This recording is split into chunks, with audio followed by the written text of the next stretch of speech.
Fandom. তো আজকে match day, very important match east বেঙ্গলের জন্য, যেটা হলো Goa versus east Bengal. East বেঙ্গলের কিন্তু অ্যাওয়ে ম্যাচ। এই এই দিন থেকে কিন্তু 6খানা বিদেশি ইস্ট বেঙ্গল পাবে পুরো, অনেক দিন ধরে 7-8টা ম্যাচ ধরে কিন্তু 6টা বিদেশি একসাথে পাচ্ছিল না। তো ফুল দমে কিন্তু আবার টিমটা নামাতে পারবে আজকে। কিন্তু খুব কঠিন লড়াই, কারণ গোয়ার সাথে খেলা।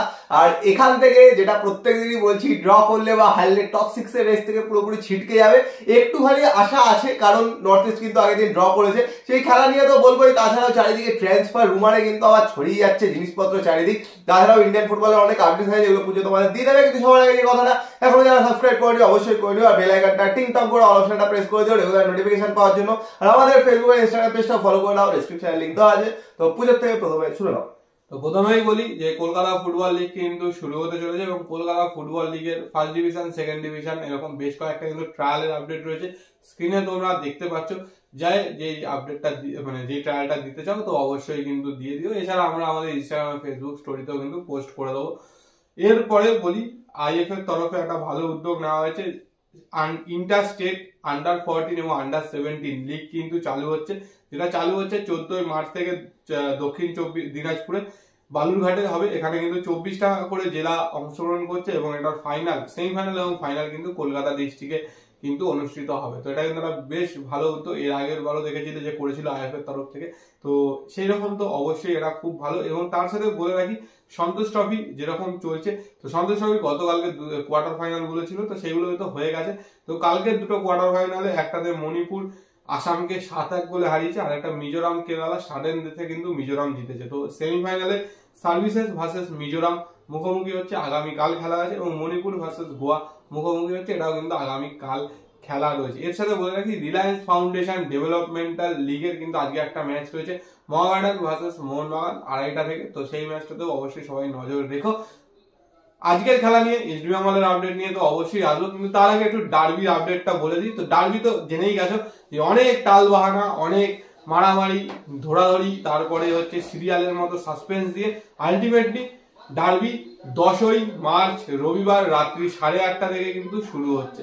তো এখন সবার প্রশ্ন যে টিকিট, তো আমাদের কাছে যতদূর খবর অনলাইন টিকিট আজকে থেকেই ছাড়বে, হয়তো যতক্ষণে ভিডিওটা আসবে ততক্ষণও ছেড়ে দিতে পারে বুক মাই শোতে। আর যদি কেউ বুক মাই শো থেকে খুঁজে না পাও, যদি টিকিট ছেড়ে দিয়ে থাকে, আমাদের ফেসবুক এবং ইনস্টাগ্রাম স্টোরি ফলো করো, ওইখানে কিন্তু আমরা লিঙ্ক দিয়ে দেবো অনলাইন টিকিটের। অফলাইন টিকিট সম্পর্কে এখনো অব্দি ক্লাব থেকে কিছু বলা হয়নি, তো অবশ্যই কিন্তু সেটা অফিসিয়ালি যতক্ষণ না পোস্ট করছে ততক্ষণ কিন্তু বলা যাবে না।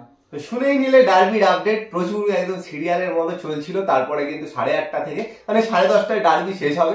তো বাস ফাস থাকবে কিনা এখনো কিন্তু কনফার্মেশন নেই, পেয়ে যাবে সেটাও হয়তো নিশ্চয়ই ডাকবে, কারণ এত কিছু যেহেতু করছে। তো দেখা যাক তারপরে কি হয়। তো টিকিটের আপডেটও পুজো তোমাদের দিয়ে দিল, আশা করি সব ক্লিয়ার হয়ে গেছে। এবার বলি কালকের আজকের ম্যাচ নিয়ে, সেটা হলো east Bengal versus FC Goa. FC Goa কিন্তু স্ট্রং টিম নিয়ে নামবে, যেখানে নোয়া সাদোয়ের মতো প্লেয়ার আছে, কার্ল ম্যাথিউর মতো প্লেয়ার আছে, ওনা ইন্ডিয়ার মতো প্লেয়ার আছে, চারিদিকে কিন্তু একদম স্টেবল প্লেয়ার, যারা কিন্তু একদম কন্ট্রোল করতে পারে ম্যাচ। তাছাড়াও ইস্ট বেঙ্গলের কিন্তু এক্স প্লেয়ার বোরহা, ওরও কিন্তু আছে, ওকেও কিন্তু খেলাতে পারে। তো সেই জায়গা থেকে ইস্ট বেঙ্গলের কাছে কিন্তু একটা টাফ ম্যাচ হবে। কিন্তু সাউল কিন্তু এই ম্যাচে ফিরছে, যা শোনা যাচ্ছে হয়তো স্টার্টিং 11-এই সাউল থাকবে। তো সাউল ফিরছে, সেটা কিন্তু একটা পজিটিভ নিউজ। হয়তো ইস্ট বেঙ্গলের 4 জন বিদেশি, ওপরে ক্লেইটন, মাঝখানে ভ্যাসকেজ আর সাউল, আর নিচে কিন্তু হিজাজি মেহের, এই টিমটাই কিন্তু নামবে 4 জন। বাকিদের কিরম ভাবে সাজায়, বিষ্ণুকে প্রথমে নামায় না পরে নামায়, নান্দা মাহেশকে দিয়ে শুরু করায়, এইগুলোই কিন্তু ডিপেন্ড করছে। মেন যে জিনিসটা যে জিনিসটার উপর ইস্ট বেঙ্গলের পারফরমেন্স ডিপেন্ড করবে, সেগুলো হলো দুটো সাইড ব্যাক, যারা কিন্তু খুবই বাজে পারফরমেন্স। একদিকে রাকিব খেলছে, একদিকে নিশু খেলছে, নিশুর জায়গায় মাঝে মাঝে মান্দার নামছে, মান্দারেরও কিন্তু সেরকম ভালো পারফরমেন্স নয়। কিন্তু একটা জিনিস কিন্তু এখানে অ্যাড করা যায়, খাবড়াও কিন্তু ফিরে এসছে, তো সেই জায়গায় কিন্তু খাবড়াও একটা রাইট ব্যাক অপশন আছে। কিরম ভাবে টিম নামায়, কাল কোয়াদ্রা কি ট্যাকটিক্সে নামায়, সেটাই কিন্তু দেখার বিষয়। কারণ কিছু ইয়াং প্লেয়ার আছে কিন্তু ওখানে, বরিস সিং এর মতো প্লেয়ার, কিরকম স্পিড জানো, আলাদাই লেভেলে। আরেকজন যে খেলছে জয় গুপ্তা, ইয়াং একজন সাইড ব্যাক, এদের স্পিড, এদের স্কিল সবাই জানো, আলাদা করে কিছু বলার নেই। তো এই প্লেয়ারগুলোকে কিন্তু চুপচাপ করিয়ে রাখতে হবে মিডফিল্ড থেকেই, আর সাইড ব্যাকদের তারা যদি পারফর্ম না করতে পারে, ডিফেন্সিভ মিডফিল্ড সৌভিক চক্রবর্তী আর 2 সাইড ব্যাক, তাহলে কিন্তু এই ম্যাচ যথেষ্ট মুশকিল হতে পারে।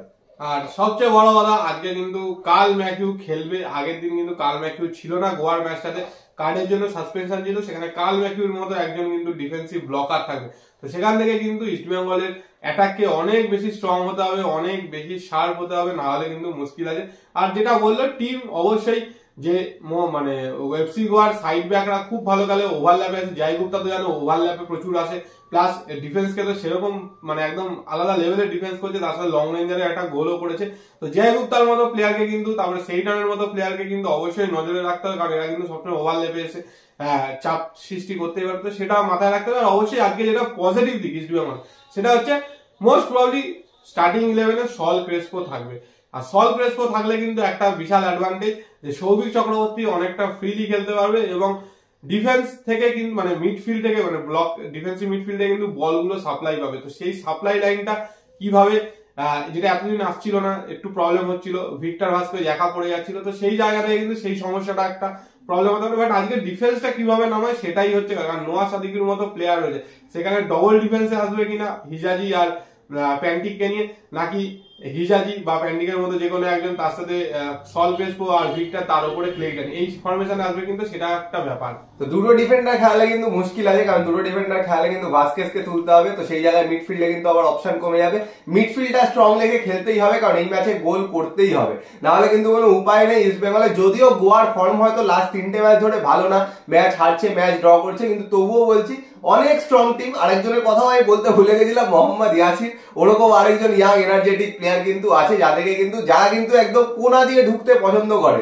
দুই কোনা দিয়ে একদিক দিয়ে কিন্তু বরিস সিং ঢুকবে, আরেকদিক দিয়ে মোহাম্মদ ইয়াসির ঢুকবে, তো সেই জায়গা থেকে ওই দুজনে কিন্তু চুপচাপ করিয়ে রাখতে হবে। মিডফিল্ডে কিন্তু খেলতে দেওয়া যাবে না। সাউল আসছে, সাউল কতটা ফর্মে খেলতে পারবে এটাও কিন্তু দেখার বিষয়। যদি মিডফিল্ড থেকে না আটকাতে পারে এটা কিন্তু যথেষ্ট কঠিন। আর শুরুতেই যেটা বললাম, আবার বলে দিই, পয়েন্ট যদি ড্রপ করে তাহলে আশা ছেড়ে দিতেই পারো ইস্ট বেঙ্গল ফ্যানেরা, কারণ পয়েন্ট ড্রপ করলে আর কোনো সুযোগ নেই। নর্থ ইস্ট একটা সুযোগ বানিয়ে দিয়েছে, মানে হালকা একটা সুযোগ ড্র করে, তো সেটার উপর যদি ক্যাপিটালাইজ করতে পারে তবেই। আর পরের ম্যাচ কিন্তু ডার্বি, এই ম্যাচে যদি জিতে একটু পজিটিভ এনার্জি না আনতে পারে, পরের ম্যাচে কিন্তু আরো কঠিন অবস্থা হতে পারে।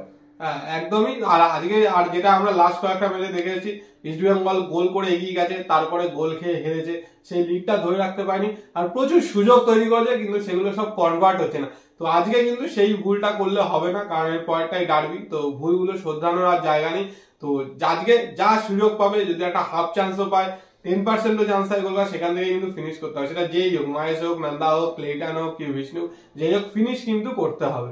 ভাস্কেস আজকে কেমন খেলে সেটা কিন্তু দেখার। এতদিন নয় সাপোর্ট ছিল না, মিডফিল্ডে দুজন খেলছিল, একা একা কিছু করতে পারছিল না, তো আজকে কেমন খেলে সেটাই কিন্তু দেখার। ভাস্কেসের কিন্তু আজকেই বোঝা যাবে, কারণ সাউল কিন্তু আজকে থাকবে সাপোর্টে। তো দেখা যাক কি হয়। তো তোমাদের কি বক্তব্য, কি মনে হচ্ছে ইস্ট বেঙ্গলের স্টার্টিং 11 কি হতে পারে, গোয়ার স্টার্টিং 11 কি হতে পারে, কমেন্ট বক্সে কমেন্ট করে জানিও। আর ডার্বি নিয়ে তো তোমাদের প্রশ্ন থাকবে জানা কথা, তো সেই প্রশ্নগুলো নিচে প্রশ্ন মানে একদম কোয়েশ্চেন মার্ক দিয়ে করে দিও, যতদূর আমাদের জানা আছে অবশ্যই রিপ্লাই দেওয়ার চেষ্টা করবো। আর ভিডিওটা পছন্দ হলে লাইক করে দিও, শেয়ার করে দিও, আর চ্যানেলটা অবশ্যই সাবস্ক্রাইব করে দিও, আর বেল আইকনটা টিং টং করে দাও রেগুলার নোটিফিকেশন পাওয়ার জন্য। তো চলো এখনের জন্য টাটা।